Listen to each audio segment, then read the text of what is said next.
Hola clase. Okay, so the focus of the video today is formal commands. So formal commands would be the commands that you're using if you're telling someone to do something. And because it's formal, so that's the ones that you would use for usted or ustedes. Okay, so we're going to use these in polite situations, and then we're also going to use them in group situations. So again, just kind of that recap on vosotros versus ustedes. So remember, most of Latin America uses the ustedes form instead of ever using the vosotros form. So we say formal commands, but it's really just the plural command will be the ustedes form. Okay, so when you're forming the formal commands, you want to think of, the way I like to do it is I actually like to go to the present tense of a verb and see if there's any uniqueness or changes in the verb, and then that helps me create my command form. Okay, so for instance, if I have the verb hablar, okay, it's an AR verb, right? So essentially when we do these usted and ustedes commands, we're going to end up with what I would call the flip-flop ending.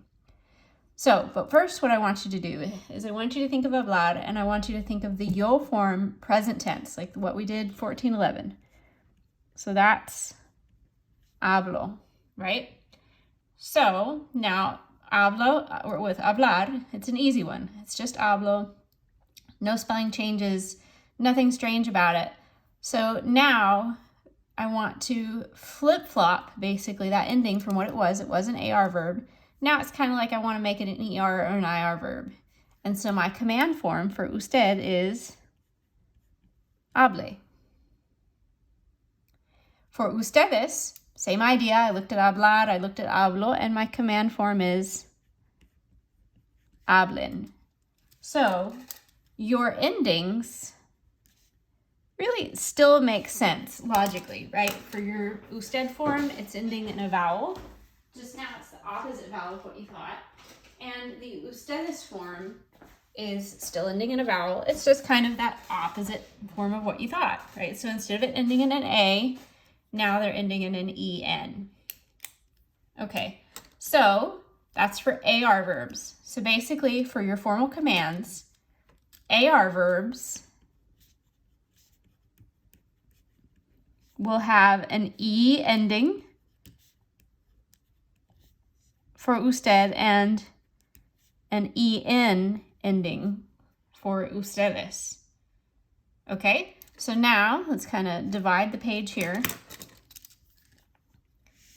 And let's look at an ER or IR verb. So first we'll look at an ER verb. Okay, so comer, same thing. This is an ER verb. I'm going to look at the present tense ending, which is como. Nothing strange, nothing unusual there. We'll get to those, don't worry. And so, okay, so it's an ER verb. Now I'm going to flip-flop it, and so it'll be coma for the usted form. So I'll tag that. Probably that may not make sense there. Okay, well, anyway, so this is the usted form. Now, ustedes, we would have coman. Okay, so I'll put usted back here. Maybe that'll help. And ustedes. But you can see usted and ustedes.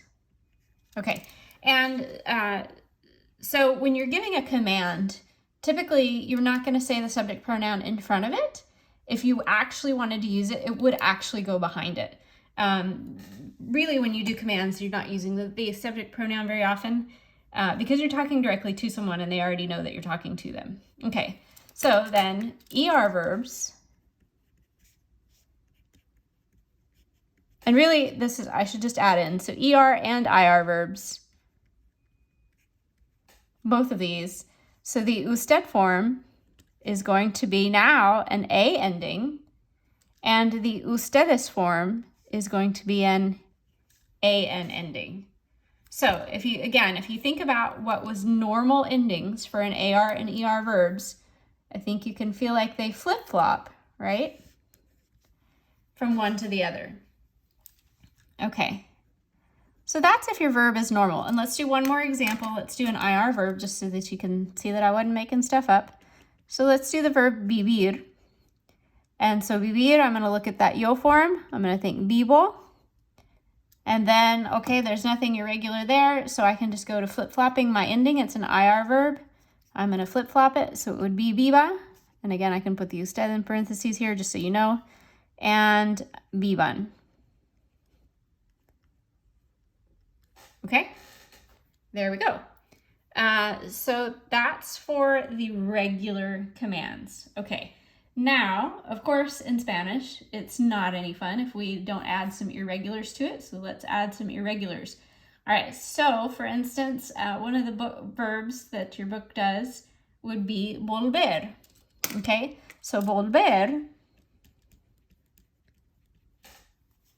think back. Volver is a stem change verb, right? Remember, this was an O to UE stem change verb.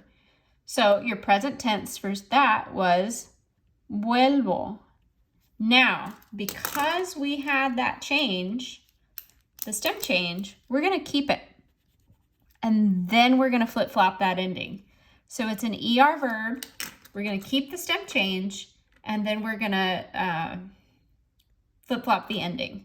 So we're going to end up with, for the usted command, I'll do this in some color here just for fun, vuelva. Okay? And then the ustedes command would be, oops, I forgot my color in the middle. Oh, sorry. Vuelvan. Okay? So again, you keep that stem change. So that's why I like to go to that yo form first. Another example of a spot where you would see it, your book did poner. I'm going to do tener just to kind of give a different variety from what your book has, at least on the front page. So tener, okay, let's think of that yo form, right? So we have tengo, I have, okay? So it's one of those go verbs. It has the G there, okay? That's something irregular, so we're going to keep that. So when we conjugate that, we're going to keep the G, and we're going to end up with tenga. So we have tenga, and we have tengan. Okay, so that covers most of what will happen. There are some stem changes, and there's a few other things that will happen. I'll get to those in just a second, but I didn't really talk about meaning. So when you come back to say hable or hablen, so if I say hable to you, I'm treating you as usted, and I'm telling you to speak. So for instance, I might say, hable en español, por favor. Speak in Spanish, please. So these command forms are really good in work settings, professional settings, and I would say, especially like for those of you that work in the medical field, that's one of the times when you really have to tell people to do something. So you want to treat them as usted, for sure. So I find that these are really useful for work situations, and it's always better to err on the side of polite than the not polite. So the two commands, you know, those are our day in and day out verbs that we use, or forms that we use for family and friends. But when we're out, we really want to use those, the formal command forms or formal forms to maintain that politeness and the respect. Okay, so if I told you to eat, it would be coma. If I said, maybe if we were in a classroom and I brought in food, wouldn't that be nice to be face to face and have some yummy food? So I would say coman, you know, and letting you know to eat. Viva, if I told you to live. And actually this one, I like this one because, for instance, you've heard, I'm sure you've heard, Viva Mexico, right? So especially like, when the World Cup comes around, or the different soccer games, if you follow Mexican soccer, so you would say, Viva Mexico! So it's kind of like the idea of saying long live. You know, you have like, long live the Queen, or long live Mexico. So the Queen and Mexico weren't connected. Anyway, those came together. So just expressions that you will definitely see, or viva la vida loca. So plenty of times that you'll see commands pop up. Tener I like because it's one of the good ones that you can use for telling people like to have a good day or to have a good weekend. You can, and we're not there yet, but there's more. There's the subjunctive form, which again we're not there. But like, espero que usted tenga, so I'm actually using it as the subjunctive instead of the command form, but they overlap. Un buen día. So tenga un buen día. Have a good day. So just helpful, kind things to say. Okay, so then quickly here, I want to focus on a few more of the verbs. So we have the CARs, the GARs, and the ZARs. So if we want to put that twang on it, the English twang, the car, gar, and zars, it's painful when I do that, but I do it anyway. So the idea with all three of these endings, these verb endings, again, you should recognize these from 1411, are that they have spelling changes. And so the spelling changes are to preserve the initial sounds, the sounds in the infinitives. And so for instance, with buscar, there's a CAR verb, right? Well, if I left buscar as buscar, I'm going to do it wrong and then scratch it out. So okay, let's think busco. Okay, nothing strange there. All right, so my rule didn't really help in this sense. But look at what happens when we flip-flop that ending. Well, now this would be pronounced as buse. We don't want that. So we're not going to do that. And so that means that CAR is going to go to a QUE when you spell it. And it's going to be busque. Now you've seen this before. You saw this in you will see it again. Let me rephrase that. So here in a bit, when you learn the preterite, you're going to see this with an accent on it saying, I looked for something. Right now, no accent. And I'm telling you as a command to look for something. So busque would be the usted form. Busquen would be the ustedes form. So there's your example of a CAR. So this is any verb that ends with that CAR is going to change to a QUE in these two forms. And then GAR is going to go to a GUE. So same idea, pagar. This one I'm not going to write down wrong, but it would be pague. Well, that's not what we want to say. We want to say pague. So we're going to do that spelling change. So pague and paguen.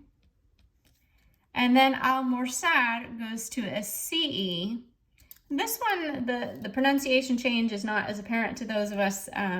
It's to most of us, it's more kind of on the Spain instance where you get that theta sound, but we still have to make the spelling change regardless. So for instance, almorzar, to eat lunch. This one also has a stem change, so it's got two things going on. So this would be almuerce and almuercen. So again, that is Z changed to a C, and then we just have the E after that. Okay, so those are your spelling change verbs. So if I put a little note here, spelling change.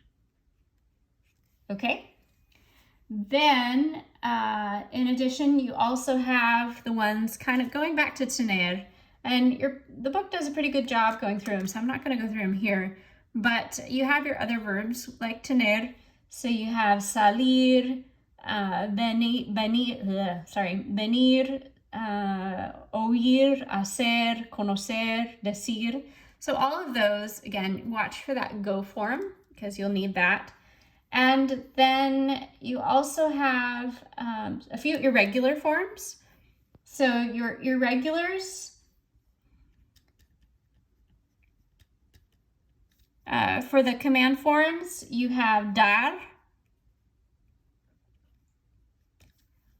which is not so irregular. I'm just going to write the forms out this way. So you have de and den, and the de is really just considered irregular because it has the accent. So we need to distinguish that from the prepositional pronoun. And then we have estar. So we have este and estén. Same idea. It's not so much that it's really irregular at this point, but we need that accent on there. And of course, that's to distinguish it from este, and well, esten's not a word, but este meaning this.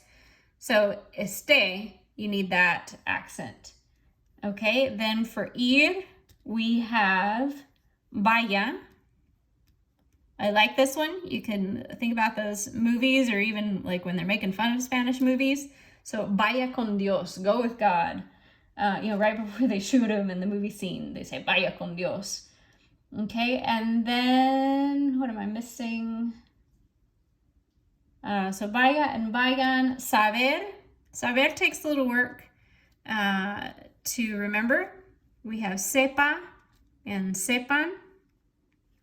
So some funky changes there. I feel like you flipped your A and your E, and then you put your B upside down, flip it around, I don't know. But you have sepa and sepan. And then ser, also important, you have sea and sean. So again, you know you're learning Spanish properly here when this no longer looks like C and Sean, but sea and sean. Okay, so that is most of your command forms. And so the other thing to watch out with commands is when you are dealing with pronouns. So if you think back to those direct object pronouns or reflexive pronouns, so when you add a pronoun to a command, then you have to think about where it's going to go. So let's start another little page here. Hopefully that's lined up. So we're going to say placement of pronouns with commands. Okay, so the placement of the pronouns with the commands. All right, and so the key is affirmative commands, pronouns go after. Okay, so affirmative commands, the pronouns go after. For example, if I tell you, let's say get up. So let's say levantarse, right? But I'm going to do this formally because we're on formal commands. So I'm going to say levante, right? Because I need that flip-flop ending. Well, then I have this se. So that se is actually going to stay attached to the end right now because it's a command. So affirmative commands, the pronouns go after. So I want you to think affirmative, after. So concentrate on those A's together, and hopefully that'll help you remember. Now, I need an accent. So levántese. So you can count back 1, 2, 3, and your accent goes on the third. Or you can just hear it, levantarse. That didn't help because the infinitive goes in a different spot. But levante, right? Your stress was already here. Levántese. So you want that stress on that syllable. Okay? Negative commands, pronouns go in front.